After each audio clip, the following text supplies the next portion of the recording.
So in Google Classroom, these are the directions to create your GIF. I have the last name practice, which is the JPEG that we'll be working with today to create our animated GIF. Tips for creating a GIF. If you have not looked at it already, I would definitely look at that. It gives you simple, helpful tips to create a more interesting GIF. And then these are the directions for the day, which I already have open. So the first thing I need to do is I need to get my JPEG off of the stream and opened up in Photoshop. So I'm going to click on it. And then I'm going to click these three dots and do open in new window.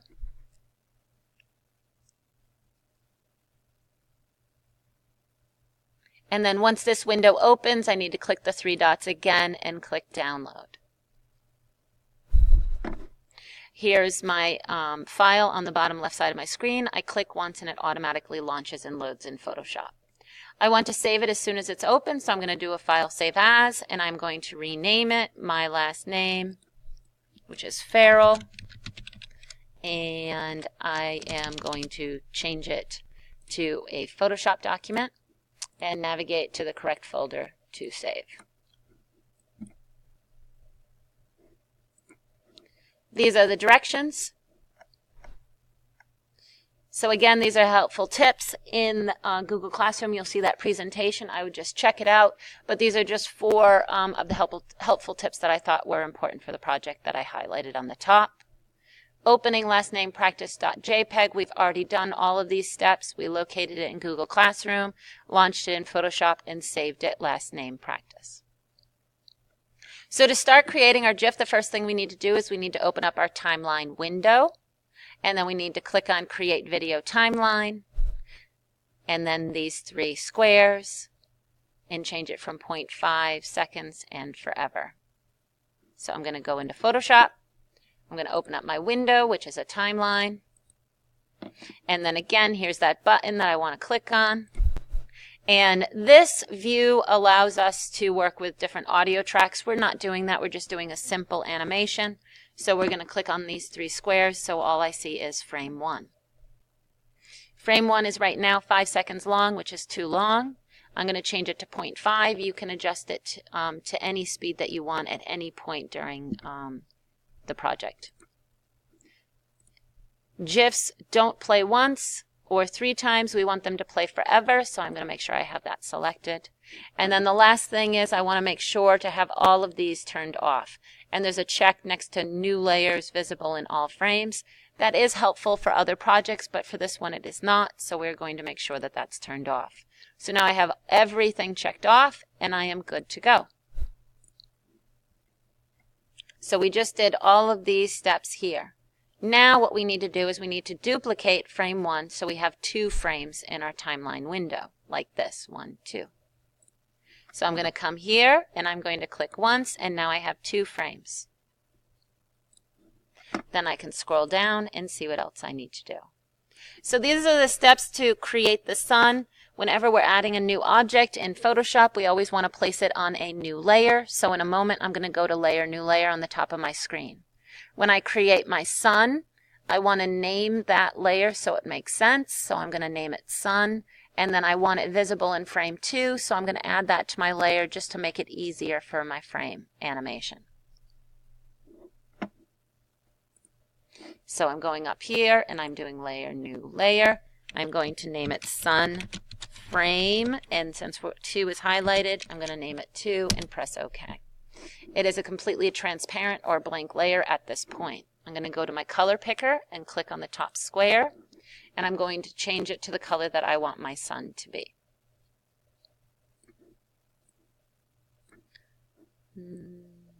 That's perfect. So now I have my yellow sun. I'm going to make sure my brush is highlighted, and I'm going to make sure that it's not a hard edge. I think the soft edge looks better for this project.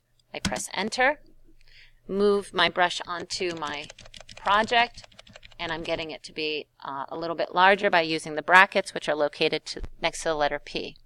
If I click and create my sun right here, when I go to move it later, it becomes cut off because of where I placed the sun to begin with. So I would not do that. Instead, what I would do is I would use my brush tool and I would create my sun in the middle of my artwork and then move it to the edge. So that's creating the sun. Now duplicating frames and layers, these are the directions. It's all about repetition. So the first thing that I want to do is I want to duplicate my frame, and then I want to go into my layers menu and duplicate my layer. And then I'm going to move that layer a little bit so it starts creating the arc of a setting sun. And I just continue these steps over and over again until the sun sets behind the mountain or the hill. So here's frame 2. I'm going to duplicate it to create frame 3. I'm going to come over here, duplicate this layer, and name it frame 3. I am going to have my move tool selected, and I'm going to simply move my sun down a little bit. I'm going to turn off frame 2. So I have 1, 2, 3 frames right now. The only thing visible in frame 3 is frame 3. And I'm going to duplicate again. Whoops. I'm going to duplicate again. Here's frame 4. Come over here, duplicate again. Name it frame 4. Move it. Again, leaving frame 3 visible so I can start to get the sun setting. Turn off. Duplicate my frame. Duplicate my layer. Move it. I'm not going to worry about this overlap right now. Turn off frame 4. Duplicate 5. Duplicate 5. Name it 6.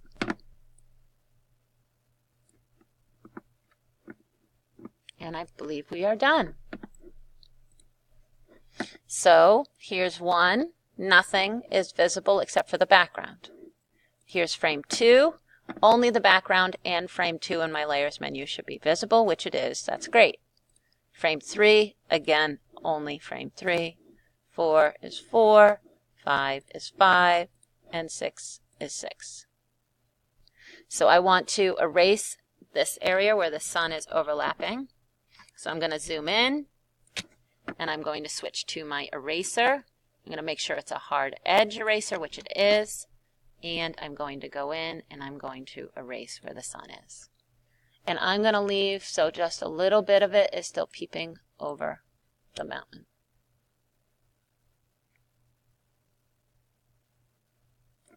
Then I'm going to click on frame 5 and see frame 6 is still highlighted. That's not good. I need to make sure that I'm also highlighting frame 5 here.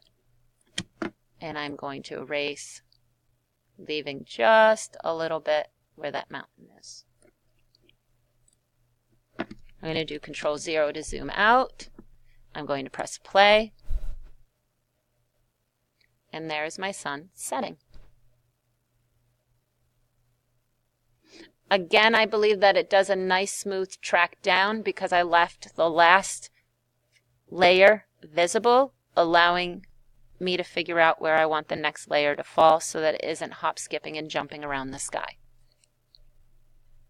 I'm going to press stop, and I'm going to save. So I repeat these steps until it's complete, and then when I'm all done, these are the directions for saving. So I'm making sure that I like the length that the frame is on. I do. I'm making sure that it's forever. It is. I made sure to play it. I liked it. It is perfect, so now I'm ready to do Save for Web. So I'm going to save it again as a Photoshop document. Save as. Making sure it's Photoshop in the correct folder, and I'm going to save it. The reason why I want to do this is because I've made a lot of changes. I have layers here, and then I also have frames down here. So I want to make sure that I keep that. The next thing that I'm going to do is Save for Web. Making sure that it's a GIF up here, and I'm pressing Save. I'm going to again make sure that I'm getting to my folder, and I'm going to save it.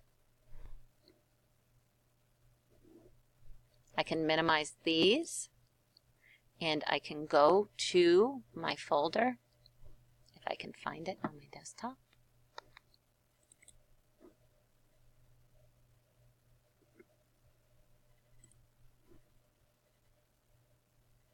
And if I hover my mouse over it, it says it's a GIF.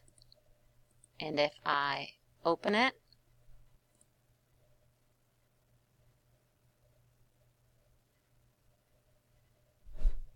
It will animate in an internet window, and then that way I know that that does work. And then, of course, please turn it into Google Classroom so I have a copy of it as well. If you have time before the class is over and you want to experiment more in Photoshop, then you could just simply go back to, let's say, frame 2, do layer, new layer, and name it Cloud Frame 2. Maybe make that cloud white. Get your brush.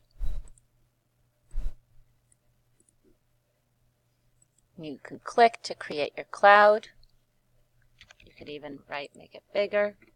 Again, you want it in the middle, so you can move it off to the side. So maybe it comes in a little bit on this screen.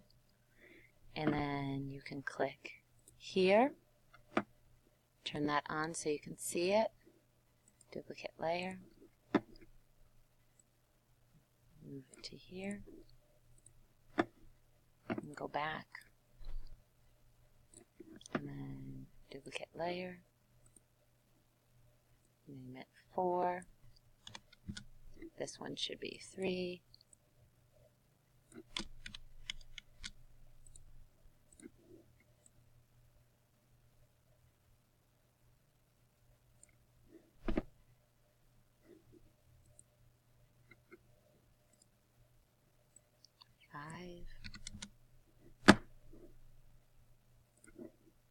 Select 5 so it's highlighted, turn it on here, scoot it a little bit more,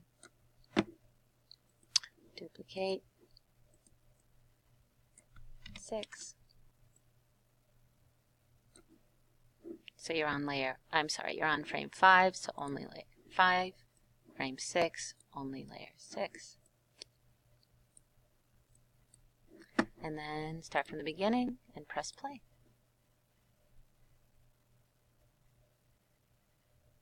So you can add lots of details to it too if you would like.